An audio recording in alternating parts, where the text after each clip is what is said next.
بسم الله الرحمن الرحيم الحاقة ما الحاقة وما أدراك ما الحاقة كذبت ثمود وعاد بالقارعة فأما ثمود فأهلكوا بالطاغية وأما عاد فأهلكوا بريح صرصر عاتية سخرها عليهم 7 ليال و8 أيام حسوما فترى القوم فيها صرعا كأنهم أعجاز نخل خاوية فهل ترى لهم من باقية وجاء فرعون ومن قبله والمؤتفكات بالخاطئة فعصوا رسول ربهم فأخذهم أخذة رابية পরম করুণাময় ও মেহেরবান আল্লাহর নামে শুরু করছি। অবশ্যম্ভাবী ঘটনাটি কি? সে অবশ্যম্ভাবী ঘটনাটি তুমি কি জানো? সে অবশ্যম্ভাবী ঘটনাটি কি? সামুদ ও আদ আকস্মিকভাবে সংঘটিতব্য সে মহা ঘটনাকে অস্বীকার করেছিল। তাই সামুদকে একটি কঠিন মহা বিপদ দিয়ে ধ্বংস করা হয়েছে, আর আদকে কঠিন ঝঞ্ঝা বাত্তা দিয়ে ধ্বংস করা হয়েছে, যা তিনি 7 রাত ও 8 দিন ধরে বিরামহীনভাবে তাদের উপর চাপিয়ে রেখেছিলেন। তুমি সেখানে থাকলে দেখতে পেতে তারা ভুলণ্ঠিত হয়ে পড়ে আছে যেন খেজুরের পুরনো কাণ্ড। তুমি তাদের কাউকে অবশিষ্ট দেখতে পাচ্ছ কি? ফেরাউন, তার পূর্ববর্তী লোকেরা এবং উলটপালট হয়ে যাওয়া জনপদসমূহ একই মহা অপরাধে অপরাধী হয়েছিল। তারা সবাই তাদের রবের প্রেরিত রসুলের কথা অমান্য করেছিল, তাই তিনি তাদের অত্যন্ত কঠোরভাবে পাকড়াও করেছিলেন। إنا لما طغى الماء حملناكم في الجارية لنجعلها لكم تذكرة وتعيها أذن واعية فإذا نفخ في الصور نفخة واحدة وحملت الأرض والجبال فدكتا دكة واحدة فيومئذ وقعت الواقعة وانشقت السماء فهي يومئذ واهية والملك على أرجائها ويحمل عرش ربك فوقهم يومئذ 8 يومئذ تعرضون لا تخفى منكم خافية যে সময় পানির তুফান সীমা অতিক্রম করল, তখন আমি তোমাদেরকে জাহাজে সওয়ার করিয়েছিলাম, যাতে এ ঘটনাকে আমি তোমাদের জন্য একটি শিক্ষণীয় স্মৃতি বানিয়ে দেই, যেন স্মরণকারী কান তা সংরক্ষণ করে।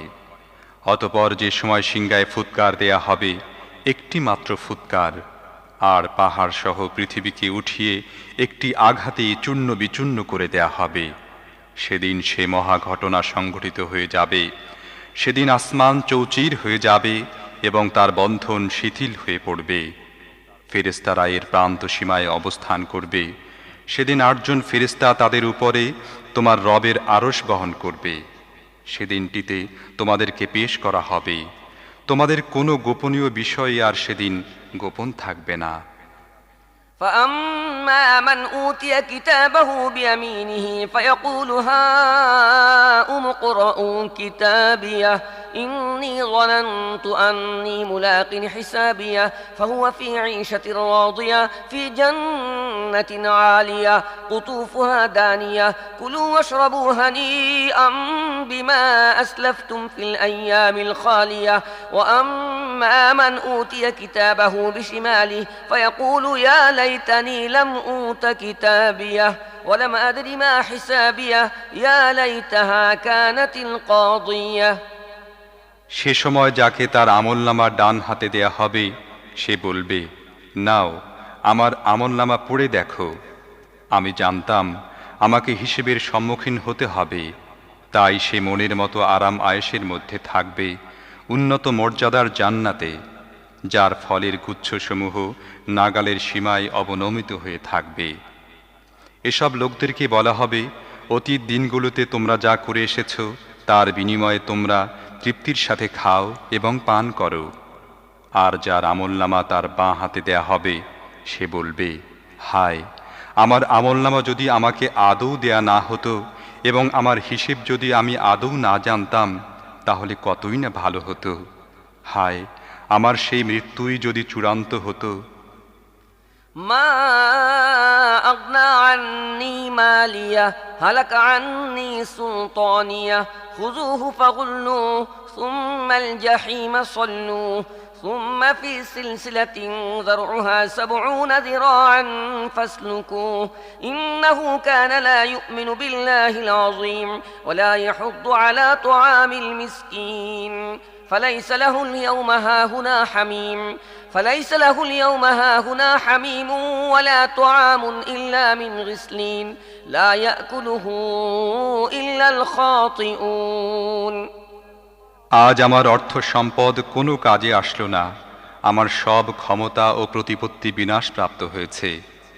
আদেশ দেয়া হবে, পাকড়াও করো ওকে, আর ওর গলায় বেড়ি পরিয়ে দাও, তারপর জাহান্নামে নিক্ষেপ করো এবং 70 হাত লম্বা শিকল দিয়ে বেঁধে ফেলো।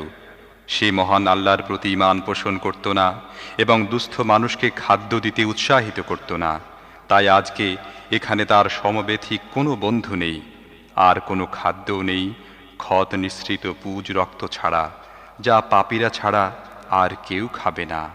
فلا أقسم بما تبصرون وما لا تبصرون إنه لقول رسول كريم وما هو بقول شاعر قليلا ما تؤمنون ولا بقول كاهن قليلا ما تذكرون تنزيل من رب العالمين অতএব তা নয়, আমি শপথ করছি ওই সব জিনিসেরও যা তোমরা দেখতে পাও এবং ওই সব জিনিসেরও যা তোমরা দেখতে পাও না।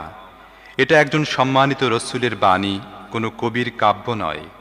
তোমরা খুব কমই ঈমান পোষণ করে থাকো, আর এটা কোনো গণকের গণনাও নয়। তোমরা খুব কমই চিন্তা ভাবনা করে থাকো। এ বাণী বিশ্বজাহানের রবের পক্ষ থেকে নাজিলকৃত। ولو تقول علينا بعض الأقاويل لأخذنا منه باليمين ثم لقطعنا منه الوتين فما منكم من أحد عنه حاجزين وإنه لتذكرة للمتقين وإنا لنعلم أن منكم مكذبين وإنه لحسرة على الكافرين وإنه لحق اليقين فسبح باسم ربك العظيم যদি এ নবী নিজে কোনো কথা বানিয়ে আমার কথা বলে চালিয়ে দিত, তাহলে আমি তার ডান হাত ধরে ফেলতাম এবং ঘাড়ের রগ কেটে দিতাম। তোমাদের কেউই আমাকে এ কাজ থেকে বিরত রাখতে পারত না। আসলে এটি আল্লাহভীরু লোকদের জন্য একটি নসিহত। আমি জানি তোমাদের মধ্য থেকে কিছু সংখ্যক লোক মিথ্যা প্রতিপন্ন করতে থাকবে। নিশ্চিতভাবে তা এসব কাফেরদের জন্য অনুতাপ ও আফসোসের কারণ হবে। এটি অবশ্যই এক নিশ্চিত সত্য। অতএব হে নবী, তুমি তোমার মহান রবের পবিত্রতা ঘোষণা করো।